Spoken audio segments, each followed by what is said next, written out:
और मैं आपसे निवेदन करूं, एक बात, लौकिक बात है, आज तक खूब साहित्य भी भयो, नाच भी भयंकर लिए तुम सब रे। घर में एक वस्तु ऐसी है जो शुरू से लेकर अंत तक जिसमें हाथ को स्पर्श है, वो है रोटी। आटा भी हाथ से गूंथे, फिर बेलन भी हाथ पे चले। अब बेलन पे जो आप पलटो, वो तो चिमटा फिमटा से पलट ही ना सको, हाथ से पलटोगे। फिर बेली बगैर तवे पर भी डारवे को साधन को पूरा तोड़ना कि वो चकलाइया उठा के डाल दोगे, तवा ही टूट जाएगा तुम्हारा। बा के बाद बा पे पलटो, फिर अग्नि पे जब धरो तब नेक्स्ट हो चिमटा। अब समझिए, और परोसवे टाइम भी ज्यादातर हाथ से ही परोसे जाए। चावल चलो उसमें हाथ का स्पर्श नहीं है, कम है, बहुत कम। दाल भी अपनी कलसी पर जीते परोस दोगे, कटोरी ते बना लोगे। चावल भगोना में ऐसे परोस जाए, तो हाथ से चावल नहीं दोगे। वैसे तो पहले तो ऐसे ही दिया जाता, पर यह समय जितने भी एडवांस साधन हो गए हो, सारी चीज़ों में हाथ का स्पर्श समाप्त है गए। पर फुल्का ऐसो है जहाँ में पूरा हाथ का स्पर्श एक सामान्य घर में है। इसलिए कम से कम अपने घर वारन को जिसको जब अवसर मिले समय समय पर कम से कम अपने हाथ से फुल्का सिद्ध जरूर कर देना चाहिए।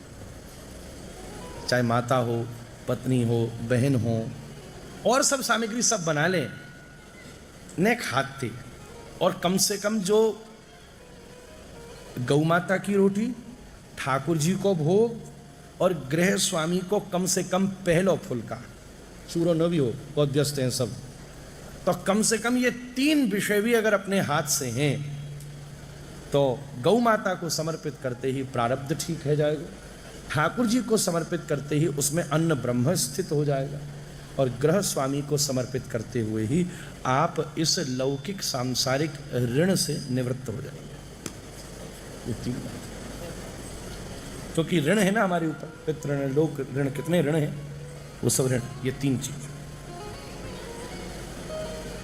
और तथा फिर समय पर घर में गुरुजन आवे तब तो हम करते ही हैं, और विशेष जब आप अपने पितृ के लिए किसी ब्राह्मण को जिमाते हैं, पितृ के लिए जब ब्राह्मण को जिमावे तब कोई ना कोई ग्रह लक्ष्मी ही अपने हाथ से भोजन सिद्ध करे।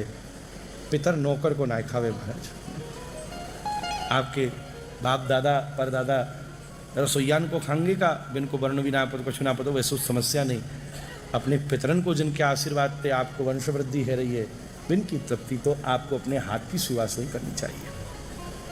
कच्चो पक्को, ये कच्ची वस्तु जो पक्की, राधा रमन जी में भी आपको ज्ञान है, ये कच्ची वस्तु ये पक्की वस्तु। अमनिया और प्रसाद, ये वस्तु आला अमनिया का, राधा रमन जी में 2 आले हैं, एक आला अमनिया को, एक प्रसादी को।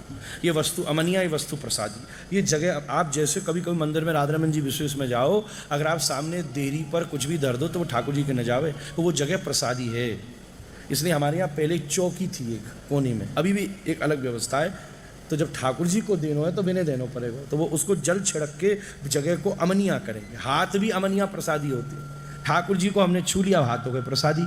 अब हमको एक माला पहनानी, हमने माला छू ली तो हाथ तो प्रसादी है, तो माला प्रसादी है गई। इसलिए बार बार जलेबी से हाथ धोएगा। अमनिया प्रसादी, कच्चो पक्को अमनिया प्रसादी, 2 चीज। ठाकुर जी को अमनिया ही पसंद है, अमनिया ही भोग लगे। उसके बाद सकड़ा अनसकड़ा, हालांकि कच्चा पक्का भी वही अर्थ है पर थोड़ा अंतर भी है। और बाहरिया और भीतरिया सेवा 2 प्रकार की है। ये बाहरी जनों की सेवा है, तो ये कर दे, मार दे, बाहर दे, सब्जी अमनिया कर दे। एक भीतरिया सेवा, तो बाहरिया, भीतरिया, सकड़ा, अनसकड़ा, और हाँ अपरस सपरस। अब हम अपर रस में जा रहे हैं। या समय ना हम विप्रो न च नरपति नापि वैश्यो न शूद्रो ना हम वर्णी न च गृहपति नो वनस्थो यतिर्वा किंतु पुरुद्दन निखिल परमानंद पूर्णामृताब्धे गोपी भरतुर पदकमलयोर दास दासानुदास। यही अपरस का मूल भाव है।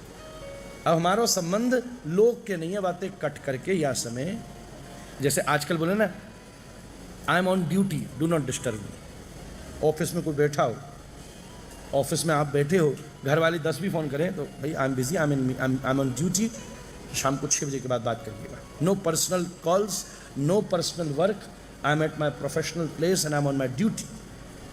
एक छोटी सी कंपनी में काम करने वाला आदमी इस अदा में रहता है, अरे हम तो ब्रह्मांडाधिपति के नौकर हैं भाई, तो पूरी उसमें रहनी चाहिए महाराज।